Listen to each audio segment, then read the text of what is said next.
Hello everyone, welcome to the new video from Study Buzz. आज के video में हम लोग अपने ज्योमेट्री वाले पार्ट को जो है वो थोड़ा सा आगे बढ़ाते हैं। एंड पिछले वीडियो में हम लोगों ने लाइंस एंड एंगल्स देखा एंड कुछ क्वेश्चंस हम लोगों ने प्रैक्टिस किए। बेसिकली आपके एग्जाम में लाइंस एंड एंगल से रिलेटेड डायरेक्ट क्वेश्चंस नहीं देखने को मिलते हैं, बट लाइंस एंड एंगल एक इंपॉर्टेंट पार्ट बन जाता है जहां पर ये आपको हेल्प कर सकता है अलग अलग ज्योमेट्री के प्रॉब्लम्स को सॉल्व करने में। जैसे कई बार आपको ऑल्टरनेट इंटीरियर एंगल का यूज करके आपने किसी सर्कल के अंदर बने हुए ट्राइंगल का क्वेश्चन सॉल्व कर दिया, इस टाइप से। ठीक है, तो आज के वीडियो में हम लोग जो है वो ट्राइंगल्स को बेसिकली डिस्कस करने वाले हैं। ट्राइंगल्स क्या होते हैं, कितने टाइप के होते हैं, क्या क्या अलग हमारे पास फॉर्मूला बनते हैं ट्राइंगल को लेकर के, ये सब चीजें जो है वो हम लोग देखने वाले हैं। तो ये एक इंपॉर्टेंट सेक्शन बन जाता है, सो इसलिए बहुत ही ध्यान से आप अपने नोट्स प्रिपेयर कर लेना, because equilateral triangle, scalene triangle and isosceles triangle, इनके जो फॉर्मूला होते हैं जनरली स्टूडेंट्स जो है वो तीनों फॉर्मूला को एक साथ ऐसा मगअप करते हैं, याद करने की कोशिश करते हैं, तो थोड़ा बहुत कंफ्यूजन क्रिएट हो जाता है। इसलिए बहुत ही ध्यान से आपको इन सभी फॉर्मूले को लिखना है एंड थ्रू प्रैक्टिस आपको इसको जो है वो याद रखने की कोशिश करनी है। ठीक है भाई, तो चलो हम लोग वीडियो स्टार्ट करते हैं। सबसे पहले एक ट्राइंगल हम लोग देख लेते हैं। ट्राइंगल बेसिकली क्या होता है, हम लोग एकदम बेसिक से स्टार्ट करते हैं। ट्राइंगल बेसिकली 3 लाइन सेगमेंट से बना हुआ एक क्लोज्ड फिगर होता है। ठीक है, अब वी ऑल नो दैट एक क्लोज्ड फिगर को बनाने के लिए, क्रिएट करने के लिए हम लोगों को एटलीस्ट 3 लाइन सेगमेंट्स चाहिए ही रहती हैं। अगर आप कोशिश करो तो दो लाइन से ये चीज जो है वो पॉसिबल नहीं है, मिनिमम 3 चाहिए ही होती है। ठीक है, तो ये हमारा ट्राइंगल हो गया जो 3 लाइन सेगमेंट से बना हुआ एक क्लोज्ड फिगर है। फॉर एग्जाम्पल हम लोगों ने इस ट्राइंगल को जो नेम है वो दे दिया ए बी एंड सी। ठीक है, एंड ए जो एंगल है, ये तीनों हम लोगों ने एक एंगल एज्यूम कर लिया, this is angle A, angle B and angle C. ठीक है, ए एंगल के सामने वाली साइड को मैं स्मॉल ए मेंशन कर देता हूं, कैपिटल ये जो हमारा बी एंगल है उसके सामने वाली साइड को मैं स्मॉल बी मेंशन कर देता हूं, एंड सिमिलरली सी के ऑपोजिट साइड को मैं स्मॉल सी से मेंशन कर देता हूं। अब हमारे पास ट्राइंगल में डिफरेंट टाइप ऑफ ट्राइंगल्स को पढ़ने से पहले हम लोग कुछ बेसिक प्रॉपर्टीज समझ लेते हैं जो कि हर टाइप के ट्राइंगल में एप्लीकेबल होगी। ओके, तो सबसे पहली प्रॉपर्टी जो कि हम लोगों ने पिछले लाइंस एंड एंगल्स में भी देखी थी, आप यहां पर मेंशन कर लेना, दैट तीनों इंटीरियर एंगल्स जो है, that is angle A, angle B and angle C, इन तीनों का जो सम है वो कितना होगा, 180 डिग्री होगा। इसका प्रूफ मैंने आपको लाइंस एंड एंगल्स में भी दिया हुआ है, तो अगर आपको प्रूफ चाहिए तो वहां पर आप जाकर के देख सकते हो। Angle A plus angle B plus angle C equal to 180 degree. ठीक है, इसको मैं ये भी कह सकता हूं, the sum of all the 3 internal angles is 180 degree. Okay, तो ये हमने बात कर ली इंटरनल एंगल की। उसके बाद हम लोग नेक्स्ट प्रॉपर्टी लिख लेते हैं, that is an exterior angle is equal to the sum of interior opposite angles. मतलब कि ये मैंने आपको लाइन्स एंड एंगल्स में भी वैसे बताया था। जैसे फॉर एग्जांपल यहां पर अगर मैं इस पॉइंट सी को थोड़ा सा आगे की तरफ एक्सटेंड कर देता हूं, let's take another colour so that आपको ये डिफरेंस पता चले। अगर मैं इस पॉइंट सी को थोड़ा सा आगे की तरफ एक्सटेंड कर देता हूं तो यहां पर मेरे पास एक एक्सटर्नल एंगल जो है वो क्रिएट हो जाता है। ठीक है, लेट्स से मैं इसको नेम एक्स दे देता हूं। तो ये जो angle A C and X है ना, यहां पर मैं मेंशन कर देता हूं, angle A C and X, ये इक्वल हो जाता है अंदर के दो ऑपोजिट एंगल्स के। This will be equal to angle A plus angle B. तो ये जो हमने, जैसा मैंने बताया, एक्सटीरियर एंगल जो होता है, that is this angle, is equal to the sum of interior opposite angles. तो इंटीरियर ऑपोजिट एंगल एक ये हुआ, एक ये हुआ। ठीक है भाई, तो ये हमारी सेकंड प्रॉपर्टी होगी। उसके बाद अगर हम लोग थर्ड प्रॉपर्टी की बात करें तो थर्ड प्रॉपर्टी हमारी ट्राइंगल की होती है, that the sum of any 2 sides is always greater than the third side. ठीक है, अगर मैं किसी भी 2 साइड को रैंडमली ले लेता हूं तो उनका जो सम है वो हमेशा थर्ड साइड से बड़ा होगा। तो इसको आप मेंशन कर लो directly, sum of any 2 sides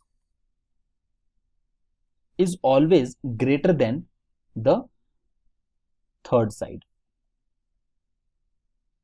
ठीक है भाई, इसके बाद एक और प्रॉपर्टी आप मेंशन कर लो, that the difference between any 2 sides is always less than the third side. Basically ये थर्ड पॉइंट को ही जो है वो थोड़ा सा घुमा करके लिखा गया है, that is the difference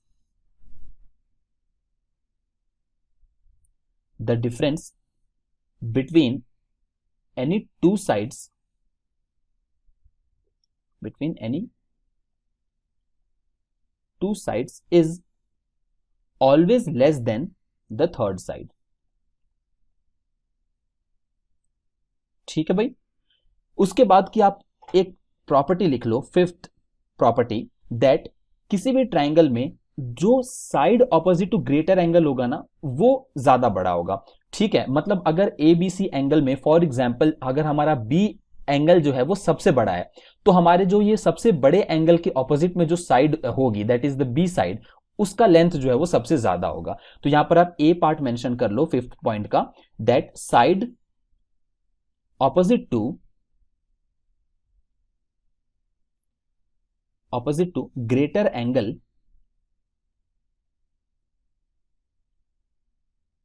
is longer, and इसी का रिवर्स भी ट्रू है, that is the angle opposite to the longer side is greater. ठीक है, एंगल ऑपोजिट टू लॉन्गर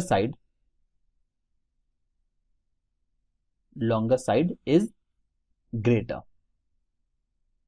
ठीक है, तो ये हमने कुछ 5 प्रॉपर्टीज देखी जो कि ऑलमोस्ट हर एक टाइप के ट्राइंगल में एप्लीकेबल होती है। हर एक टाइप के ट्राइंगल में ये सारी प्रॉपर्टीज जो है वो एज इट इज चलती हैं। इसके अलावा हमारे पास डिफरेंट ट्राइंगल्स हैं, बेसिकली प्रॉपर्टीज तो सेम रहेंगी। जैसे फॉर एग्जांपल अगर मैं आपसे एरिया ऑफ ट्राइंगल की बात कर लेता हूं, तो एरिया हमारा होता है, आपने पढ़ा होगा ये चीज, 1/2 इंटू बेस इंटू हाइट। ये फॉर्मूला एप्लीकेबल है किसी भी टाइप के, ये यूनिवर्सल फॉर्मूला है, दैट आप किसी भी ट्राइंगल का एरिया जो है वो half into base into height को यूज करके फाइंड आउट कर सकते हो, या फिर हेरोन्स फॉर्मूला जो है वो आप यूज कर सकते हो, that is s minus A s minus B s minus C. इसको हम लोग आगे चल करके देख लेंगे।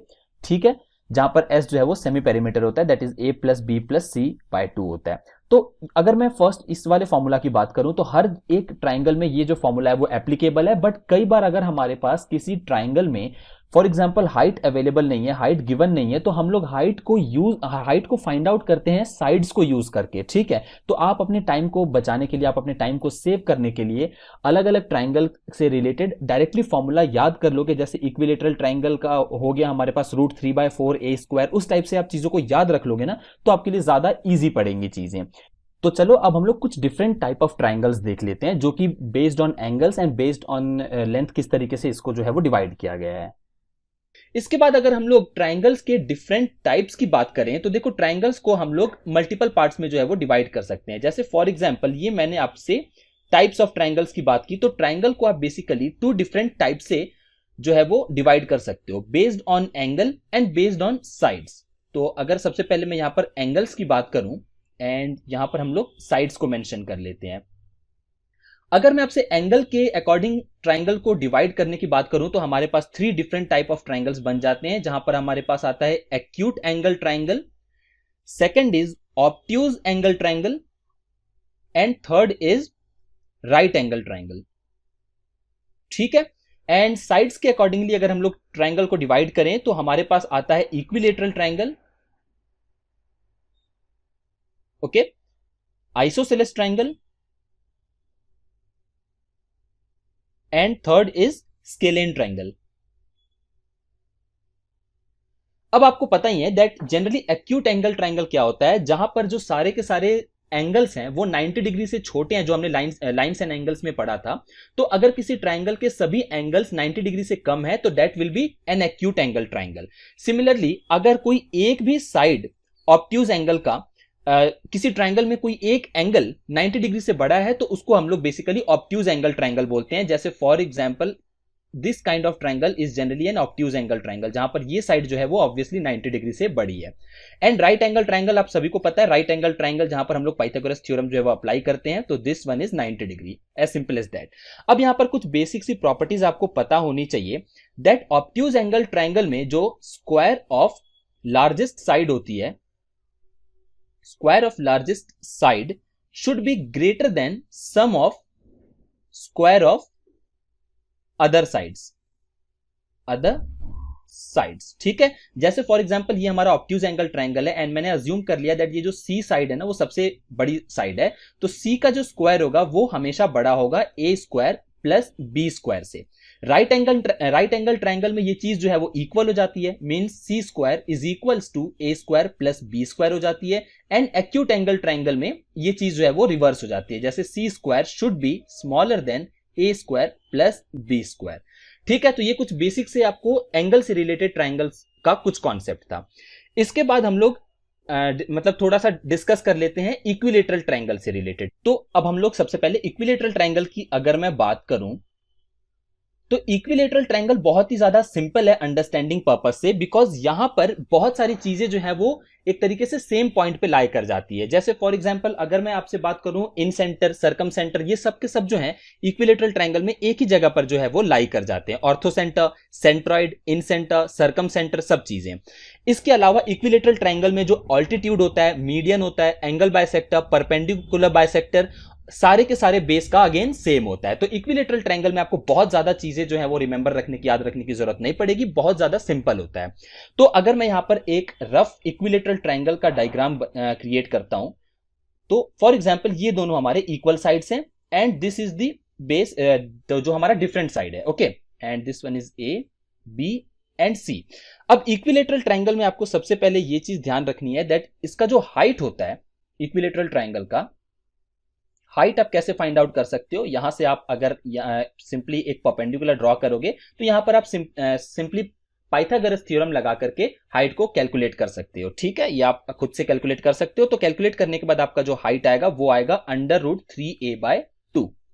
उसके बाद अगर हम लोग इक्विलेटरल ट्रायंगल के एरिया की बात करें तो इक्विलेटरल ट्रायंगल का एरिया होता है √3a²/4। अब देखो, जो हम लोगों ने पिछले स्लाइड में एरिया का फॉर्मूला सीखा था, that is 1/2 into base into height, same ये चीज यहां पर हम लोग मेंशन कर रहे हैं। बस यहां पर हाइट की जगह पर आप अगर √3a/2 को एंटर करोगे तो आपको डायरेक्टली एरिया का जो हमने यहां पर √3a²/4 लिखा हुआ है, ये सेम रिजल्ट जो है वो आपको देखने को मिलेगा। आप चाहो तो इसको जो है वो ट्राई कर सकते हो। ठीक है, अब इसके बाद अगर हम लोग नेक्स्ट बात करें इन रेडियस की, तो एक इक्विलेटरल ट्रायंगल का जो इन रेडियस होता है, इन रेडियस आपका इक्विलेटरल ट्रायंगल इज a/2√3। ठीक है, एंड अगर मैं बात करूं सर्कम रेडियस की, सर्कम रेडियस, तो एक इक्विलेटरल ट्रायंगल का सर्कम रेडियस क्या होता है, a/√3, a/√3।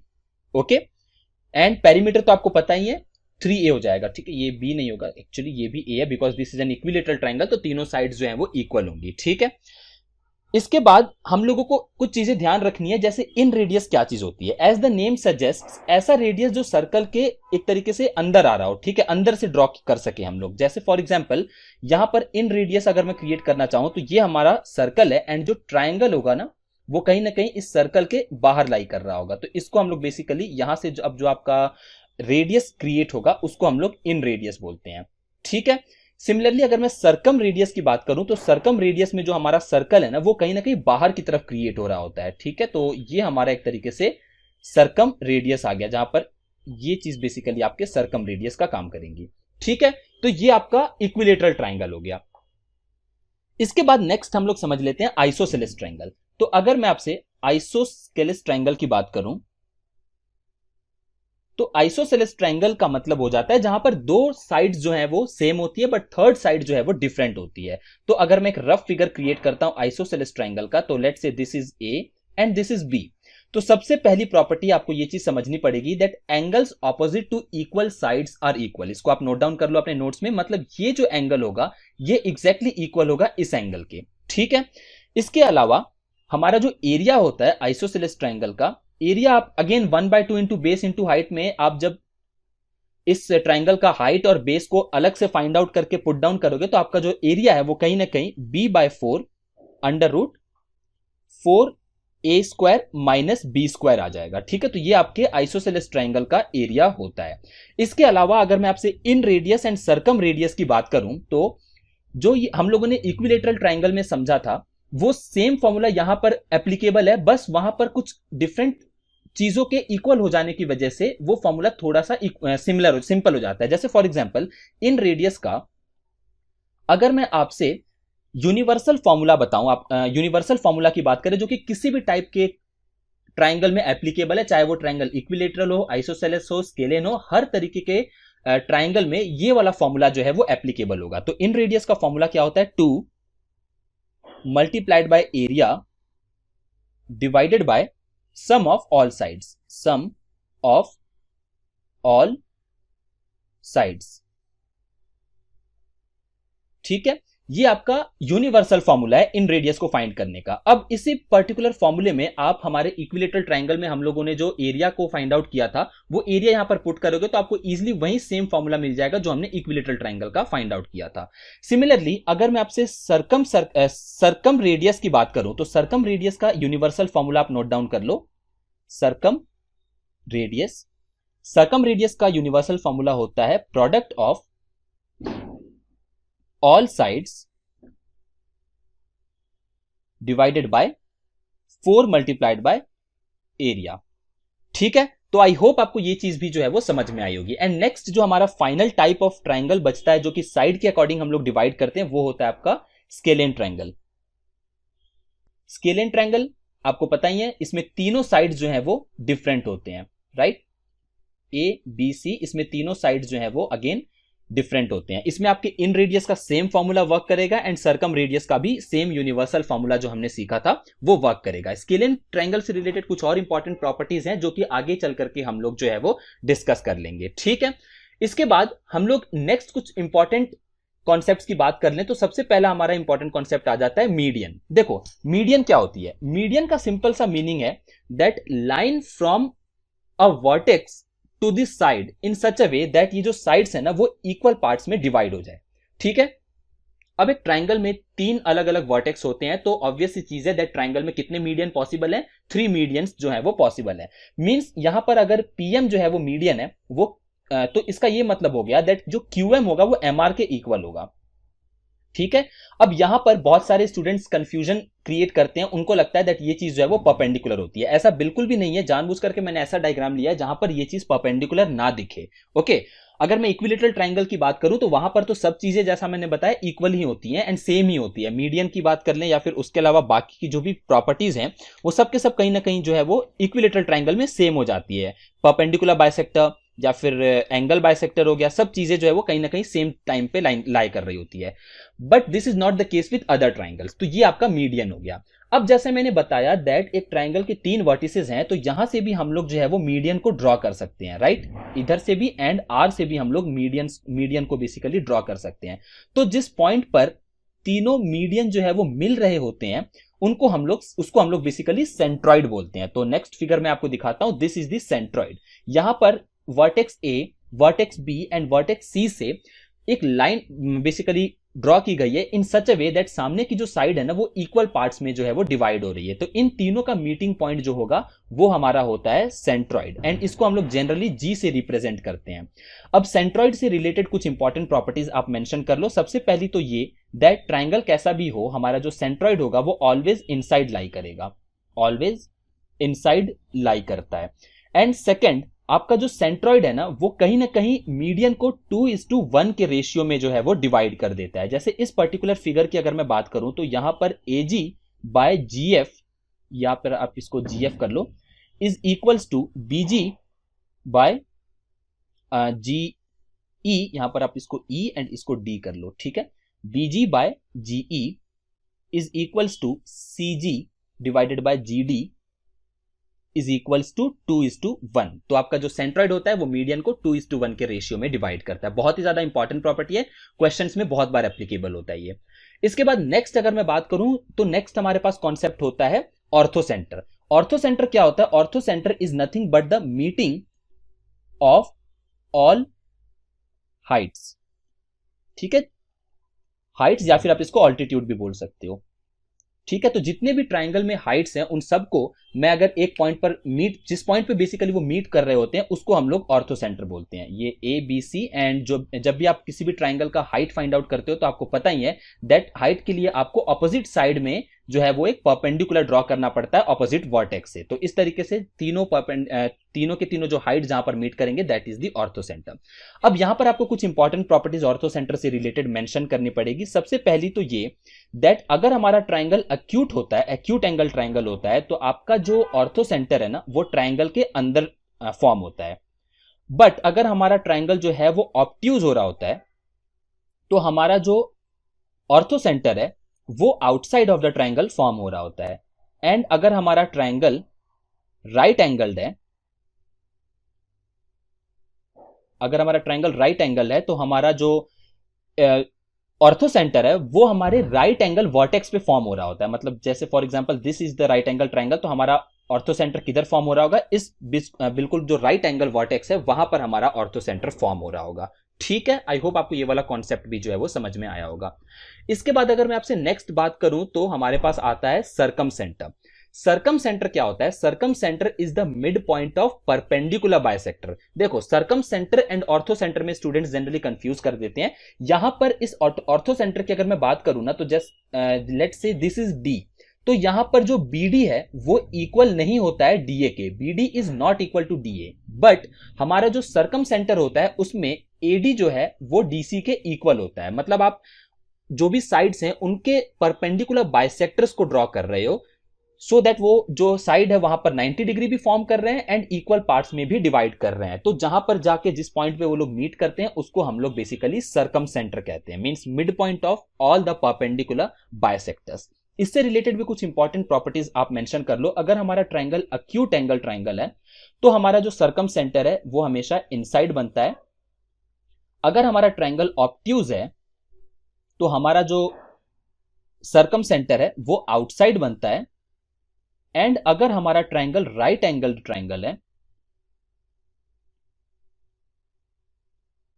तो हमारा जो सरकम सेंटर है वो कहां पर बनेगा, वो बनेगा at the mid point of hypotenuse. ठीक है, ये चीज आप मेंशन कर लो। जैसे फॉर एग्जांपल ये हमारा राइट एंगल ट्रायंगल है तो इस केस में हमारा जो सरकम सेंटर बनेगा वो आपके हाइपोटेनियस के बिल्कुल मिड पॉइंट पे बनेगा। ठीक है, ये बहुत ही ज्यादा इंपॉर्टेंट प्रॉपर्टी है, कई बार क्वेश्चंस डायरेक्टली आ जाते हैं फॉर्म मतलब फाइंड आउट करने के लिए। तो यहां पर आप बेसिकली इस प्रॉपर्टी को यूज करके क्वेश्चंस को इजीली सॉल्व कर पाओगे। इसके बाद जो नेक्स्ट एक और चीज हम लोगों को देखनी है वो देखनी है इन सेंटर। देखो इन सेंटर क्या होता है? Incentre is nothing but the meeting point of all the angle bisector. ठीक है, मैं यहां पर मेंशन कर देता हूं, meeting point of all the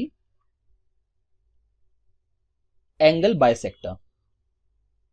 ठीक है, मींस अगर इस पर्टिकुलर डायग्राम में मैं देखूं तो जहां पर ये जो दोनों एंगल्स हैं वो इक्वल होंगे। सिमिलरली ये एंगल जो है वो इस एंगल के इक्वल होगा and this angle is equal to this angle. तो इन तीनों angles, angle A, angle B and angle C का जब मैं बाइसेक्टर क्रिएट करूंगा तो वो जिस पॉइंट पर जाकर के मीट करेगा वो पॉइंट होगा आपका इन सेंटर। ठीक है, तो इसी के साथ हमने कुछ इंपॉर्टेंट चीजें जो है वो ट्रायंगल की कवर कर लिए। अब हम लोग आगे बढ़ते हैं, बट मैं आपसे रिक्वेस्ट करूंगा दैट आप median, centroid, orthocentre, circumcentre, incentre, इन सब की जो जो इंपॉर्टेंट प्रॉपर्टीज है उसको एक टेबल के फॉर्मेट में ड्रॉ कर लो, सो दैट आप इन सब में कंफ्यूज ना हो एंड अच्छे से आप रिवीजन के टाइम पर चीजों को एक ही ग्लैंस में चीजों को देख करके एक बर्ड्स आई व्यू लेकर के रिवाइज कर सको।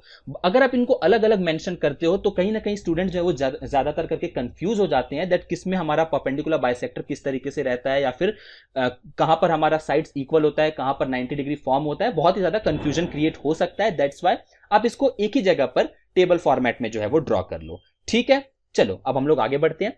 अब नेक्स्ट कॉन्सेप्ट जो हम लोगों को ट्रायंगल्स में सीखना है वो सीखना है similarity of a triangle. Similarity of triangles का क्या मतलब होता है? Corresponding ratios will be equal. ठीक है, corresponding ratios will be equal. ठीक है, दो कॉन्सेप्ट बेसिकली बहुत ज्यादा इंपॉर्टेंट है, सिमिलैरिटी एंड कॉन्ग्रुएंसी। ठीक है, एंड इन दोनों में बिल्कुल भी कंफ्यूजन क्रिएट नहीं करना है आपको। सिमिलैरिटी का सिंपल सा अगर मैं लेमन वर्ड्स में बोलूं तो दो ट्रायंगल जो कि जिसमें एक कोई ट्रायंगल होगा वो कुछ टाइम्स बिगर या स्मॉलर हो सकता है, as simple as that. Means for example अगर मेरे पास लेट से इजी वर्ड्स में अगर मैं बताऊं तो ये मेरा फर्स्ट ट्रायंगल है एंड ये मेरा सेकंड ट्रायंगल है। ये दोनों अगर सिमिलर होंगे तो इसका ये मतलब है दैट अगर मैं ट्रायंगल ए को इक्वल प्रोपोर्शन में इंक्रीज करूं तो कहीं ना कहीं वो बी के बिल्कुल हूबहू इक्वल हो जाएगा, राइट। बट अगर मेरे पास दो ट्रायंगल है, लेट से एक हमारे पास ए ट्रायंगल है एंड लेट से ये हमारा बी ट्रायंगल है।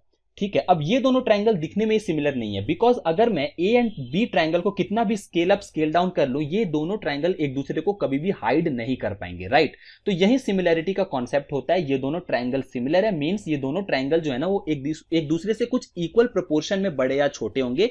अगर मैं दोनों के साइज को इक्वली बड़ा या छोटा करता हूं तो एक दूसरे को ये बहुत ही ज्यादा अच्छे तरीके से हाइड कर लेंगे, एज सिंपल एज दैट। ठीक है, तो चलो हम लोग कुछ इंपॉर्टेंट चीजें देख लेते हैं दैट किस तरीके से हम लोग सिमिलैरिटी को फाइंड आउट कर सकते हैं। अब कभी भी आपको दो ट्राइंगल्स गिवन होंगे, so in order to find out that whether these two triangles are similar और नॉट, आपको क्या चीज पता करनी होगी? बेसिकली तीन तरीके हैं जिससे आप पता कर सकते हो। सबसे first one is double a rule. Double a rule का सिंपल सा मीनिंग है एंगल एंगल रूल। मतलब किसी भी दो ट्राइंगल में अगर आप किसी दो एंगल को इक्वल कर देते हो तो ऑटोमेटिकली जो दोनों ट्राइंगल्स हैं वो सिमिलर हो जाएंगे। फॉर एग्जांपल, हमारे पास लेट से एक ट्राइंगल है ए बी सी एंड दूसरा ट्राइंगल है लेट से डी ई एंड एफ। यहां पर आप किन्हीं भी दो एंगल्स को इक्वल कर दो, जैसे for example if angle A is equal to angle D and angle B is equal to angle E. इसका सिंपल सा मीनिंग है दो एंगल इक्वल हो गया, मींस ये दोनों ट्राइंगल क्या हो गए? ये दोनों ट्राइंगल सिमिलर हो गए। ठीक है। सेकंड रूल क्या कहता है हमारा? सेकंड रूल कहता है एस एस एस रूल। मतलब अगर किन्हीं भी दो ट्राइंगल के तीनों साइड्स आपस में इक्वल आप कर देते हो या आपको पता चलता है दैट तीनों साइड्स जो है वो इक्वल है, इट मींस कि वो दोनों के दोनों जो है वो आपस में क्या है? वो दोनों के दोनों ट्राइंगल आपस में सिमिलर है। अब ऑब्वियस ही चीज है, दोनों ट्राइंगल सिमिलर है मतलब उन दोनों का अगर ट्रिपल एस रूल से अगर आप जाते हो तो तीनों साइड्स इक्वल है, मतलब वो दोनों ट्राइंगल सेम ही है, राइट? एकदम एग्जैक्टली सेम है। तो ये बेसिकली एक तरीके से कॉन्ग्रुएंसी का ही कॉन्सेप्ट हो गया। कॉन्ग्रुएंसी का मतलब होता है दो ट्राइंगल गिवन है बट वो दोनों के दोनों सेम लेंथ, सेम आपका बेस, सेम हाइट, सब चीज जो है वो सेम होती है। ओके, तो आप ऐसा कह सकते हो इनडायरेक्टली दैट अगर आप एसएसएस रूल के थ्रू जाते हो ना तो every congruent triangle are similar triangle. इस तरीके से आप जो है वो चीजों को समझ सकते हो। ओके, तो एसएसएस रूल के बाद हमारा जो नेक्स्ट रूल आता है वो आता है triple A rule, means angle angle angle rule. तो ऑब्वियस चीज है, अगर किसी ट्राइंगल में दो एंगल्स इक्वल हैं तो थर्ड भी तो इक्वल ही होगा, राइट? तो इस तरीके से ये तीन तरीके हैं जिनको कि परफॉर्म करके, इन तीनों टेस्ट को आप परफॉर्म करके अगर कोई सा भी एक जो है वो फॉलो कर रहा है आपका ट्राइंगल, तो आप जो है वो कह सकते हो दैट ये दोनों के दोनों ट्राइंगल जो है वो सिमिलर हैं। अब चलो ठीक है, मैंने ये मान लिया दैट सिमिलर मैंने ट्राइंगल को फॉर्म कर दिया, बट सिमिलर ट्राइंगल की प्रॉपर्टी क्या है? किस तरीके से हम इन कॉन्सेप्ट को क्वेश्चन में यूज कर सकते हैं? अगर क्वेश्चन में गिवन डेटा के अकॉर्डिंग मेरे ट्राइंगल सिमिलर आ जाते हैं, इट सिंपली मीन्स दैट हमारे पास, लेट से मैं एक बेसिक एग्जांपल ले लेता हूं। जैसे हमारे पास लेट से ये ट्राइंगल है। ओके, पहले तो आपको ये चीज पता करनी होगी दैट रेशियो जो है वो सेम हो जाता है। जैसे अगर मैं यहां पर देखता हूं तो डबल ए फॉर्मेट से I can simply write that triangle A B C is similar to triangle D E F. तो अगर दो ट्राइंगल इक्वल हो जाते हैं ना तो इनका रेशियो जो है वो एकदम सेम हो जाता है। जैसे for example A B by A D is equals to B C by, okay A D नहीं होगा, यहां पर होगा डीई।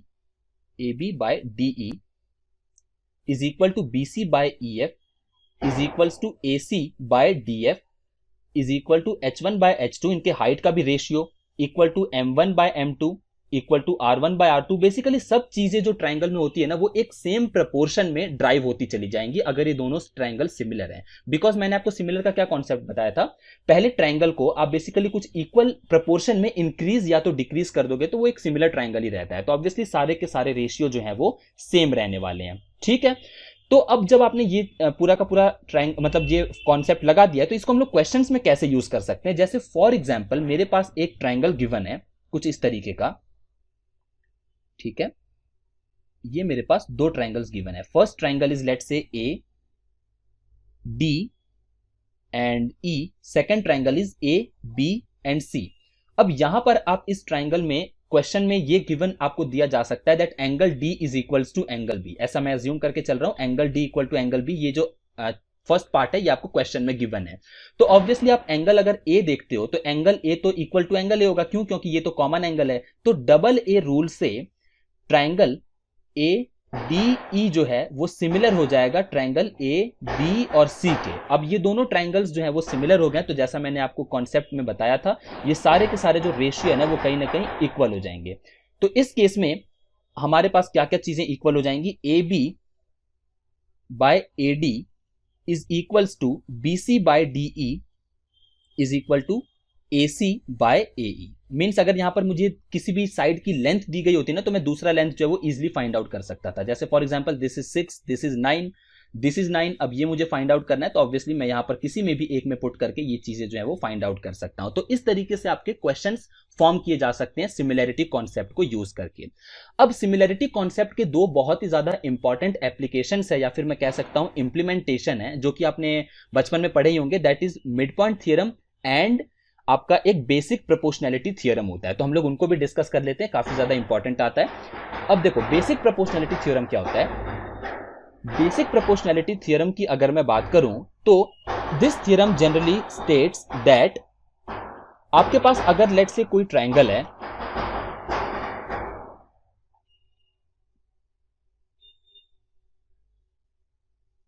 फॉर एग्जांपल हमारे पास ये एक ट्रायंगल है,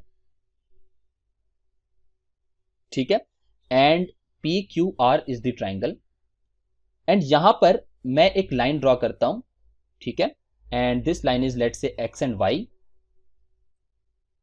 अगर एक्स वाई जो है वो पैरेलल है क्यू आर के, ठीक है, ये हम लोगों को गिवन है, अगर एक्स वाई जो है वो क्यू आर के पैरेलल है, तो obviously triangle P X Y जो है वो triangle P X Y is similar to triangle P Q R, ठीक है। हम लोगों ने अभी जो तरीके पढ़े ट्रायंगल को जो है वो सिमिलर फॉर्म करने के, वहां से आप देख पाओगे दैट ये जो एंगल है अल्फा, ये इस एंगल के इक्वल होगा, ये जो एंगल है बीटा लेट से वो इस एंगल के इक्वल होगा, ये चीज हमने लाइन्स एंड एंगल्स में पढ़ी थी, एंड ये जो एंगल है वो कॉमन है। क्यों कॉमन है? क्योंकि ऑब्वियसली ये दोनों ट्रायंगल का ये एंगल जो है वो शेयर हो रहा है। तो ट्रिपल ए रूल के according triangle P X Y and triangle P Q R जो है वो सिमिलर हो गए। अब जब ये दोनों ट्रायंगल सिमिलर हो गए तो according to the basic proportionality theorem हमारे पास कुछ इंपॉर्टेंट रिजल्ट्स आ जाते हैं, that is P X by X Q is equals to P Y by Y R, P Q by px is equal to pr by py and pq by xq is equals to pr divided by Y r. तो ये कुछ important results हैं, and according to the question में क्या चीज given है and क्या चीज की डिमांड है, उसके अकॉर्डिंग मैं इन तीनों में से कोई भी जो पॉइंट मतलब कोई सा भी जो रिजल्ट है वो डायरेक्टली यूज करके क्वेश्चंस को सॉल्व कर सकता हूं। इसके बाद सिमिलैरिटी ऑफ ट्रायंगल का एक और बहुत ही ज्यादा इंपॉर्टेंट एक तरीके से इंप्लीमेंटेशन है, that is the mid point theorem. अब मिड पॉइंट थ्योरम क्या कहती है? मिड पॉइंट थ्योरम कहती है दैट अगर हमारे पास कोई एक ट्रायंगल है, लेट्स से ये हमारा एक ट्रायंगल हो गया, एंड इस ट्रायंगल में हम लोग अगर जो बेस है उसके पैरेलल एक ड्रॉ कर देते हैं लाइन, ठीक है, एक लाइन ड्रॉ कर ले देते हैं एकदम parallel, and in such a way that D is the mid point of AB, D is the mid point of AB। तो ऐसे केस में हमारा जो E पॉइंट है वो भी AC का मिड पॉइंट होगा, ये रिजल्ट होता है, ठीक है। गिवन क्या रह सकता है? That D is parallel to BC and D is the mid point of AB। तो हमारा आउटपुट क्या निकला? E is also the mid point of AC। ये आउटपुट कैसे निकल सकता है भाई? बहुत ही ज्यादा सिंपल है, ट्रायंगल ADE जो है वो सिमिलर हो गया ट्रायंगल ABC के। अब AD जो है वो AD by DB equal to AE by EC होगा। तो अगर ये 1:1 के रेशियो में है तो ऑब्वियसली AE बाई EC भी 1:1 के रेशियो में है, एंड अब जब रेशियो 1:1 है तो ऑब्वियसली चीज है E जो हुआ वो क्या हुआ? वो मिड पॉइंट हो गया AC का। तो ये तो बहुत ही ज्यादा इंपॉर्टेंट इंप्लीमेंटेशंस हैं सिमिलैरिटी ऑफ ट्रायंगल के, ठीक है। आई होप आपको ये पूरा कॉन्सेप्ट जो है वो समझ में आया होगा। इसके बाद हम लोग next congruency of the triangle की बात करें तो कॉन्ग्रुएंसी ऑफ द ट्रायंगल भी बहुत ही ज्यादा एक इंपॉर्टेंट रोल प्ले करता है आपके एग्जामिनेशन पॉइंट ऑफ व्यू से, तो इसको भी समझना बहुत ज्यादा इंपॉर्टेंट है। देखो कॉन्ग्रुएंसी ऑफ ट्रायंगल का सिंपल सा मीनिंग है दैट दो ट्रायंगल जो है वो एकदम एग्जैक्टली सेम है, ठीक है। For example ABC is the triangle and triangle DEF। अगर ये दोनों ट्रायंगल कॉन्ग्रुएंट है, it simply means that triangle ABC is congruent to triangle DEF। It means कि इन दोनों ट्रायंगल के लगभग सारी की सारी जो चीजें हैं वो एकदम इक्वल होने वाली हैं, ठीक है। एंड इसको चेक करने का प्रॉपर्टीज क्या होती हैं? सबसे तीन तरीके की प्रॉपर्टीज होती हैं, that is AAS, that is angle side, second is SAS and third is SSS। SAS क्या हो गया? Side angle side, and SSS is side side side. तो अगर किसी भी ट्रायंगल, किसी दो ट्रायंगल में इन तीनों में से कोई एक भी प्रॉपर्टी आप फॉलो करवा देते हो तो वो दोनों ट्रायंगल जो है वो एक दूसरे के कॉन्ग्रुएंट हो जाएंगे, ठीक है। आई होप आपको ये वाला कॉन्सेप्ट भी जो है वो समझ में आया होगा। इसके बाद हम लोग कुछ इंपॉर्टेंट और थ्योरम्स हैं जो कि हम लोगों को समझनी है, उस पर थोड़ा सा डिस्कशन कर लेते हैं। Next is Apollonius theorem. Apollonius theorem क्या कहता है, जैसे फॉर एग्जांपल हमारे पास अगर कोई एक ट्राइंगल है, ओके,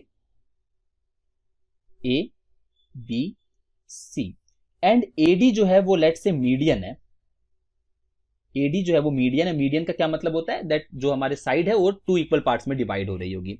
तो ऐसे केस में हमारा जो ए बी स्क्वायर होता है वो इक्वल होता है A B square plus A C square is equals to 2 times A D square plus B D square.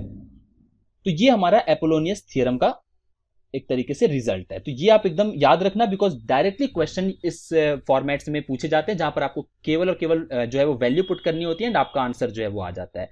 एपोलोनियस theorem के बाद हम लोगों को नेक्स्ट जो चीज समझनी है वो है एक्सटर्नल एंगल बाइसेक्टर थ्योरम। ठीक है, एंगल बाइसेक्टर थ्योरम पहले हम लोग देख लेते हैं। अब एंगल बाइसेक्टर थ्योरम क्या कहता है, angle bisector theorem states that, जैसे फॉर एग्जांपल मेरे पास अगर कोई एक ट्राइंगल है, लेट्स से, ओके, एंड यहां पर मैं एक एंगल बाइसेक्टर ड्रॉ करता हूं, ए का एंगल बाइसेक्टर, ठीक है, this is suppose D, and angle bisector means this angle is equal to this angle. तो ऐसे केस में हमारा जो ऑपोजिट साइड होगा ना, उसका ratio, the angle bisector divides the opposite side in the ratio of sides containing the angle. मतलब इस पर्टिकुलर केस में हमारा जो BD बाय DC का रेशियो होगा वो इक्वल हो जाएगा AB बाय AC के, AB बाय AC के। तो ये भी बहुत ही ज्यादा इंपॉर्टेंट रिजल्ट है, काफी बार ये यूटिलाइज कर सकते हो आप अपने क्वेश्चंस में। ओके, इसके बाद जो हम लोगों को नेक्स्ट चीज समझनी है वो है एक्सटीरियर एंगल बाइसेक्टर थ्योरम। अब देखो एक्सटीरियर एंगल बाइसेक्टर थ्योरम क्या कहता है, एक्सटीरियर एंगल बाइसेक्टर में फॉर एग्जांपल आपके पास कोई एक ट्राइंगल है जिसमें आप किसी एक्सटर्नल एंगल का बाइसेक्टर ड्रॉ करते हो, जैसे for example this is the triangle, ठीक है, ए बी सी। अगर मैं सी साइड को एक्सटेंड करके इसका एक बाइसेक्टर ड्रॉ करता हूं in such a way that this angle is equal to this angle, and मैं ए साइड को भी जो है वो एक्सटेंड कर देता हूं कुछ आगे तक, सो दैट ये कहीं आगे जाकर के मीट करें, ठीक है, एंड ये जो मीटिंग पॉइंट है, लेट्स नेम दिस थिंग ई, इस पॉइंट को मैं ई नेम दे देता हूं।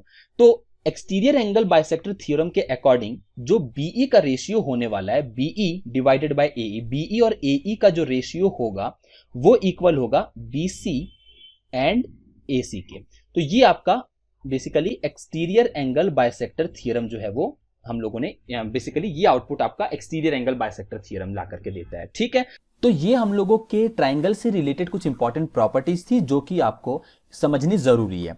तो इस वीडियो में हम लोग इतना ही रखते हैं। अगले वीडियो में हम लोग ये जो हम लोगों ने प्रॉपर्टीज सीखे हैं इससे रिलेटेड कुछ क्वेश्चंस सॉल्व करेंगे, सो दैट आपको एक आइडिया लगे दैट किस तरीके से आपने प्रॉपर्टीज को यूज करना है to solve questions on triangles. ठीक है भाई, तो चलो मिलते हैं अगले वीडियो में। Till the next video, bye bye, take care and do revise all the properties which was explained in this video. चलो टेक केयर।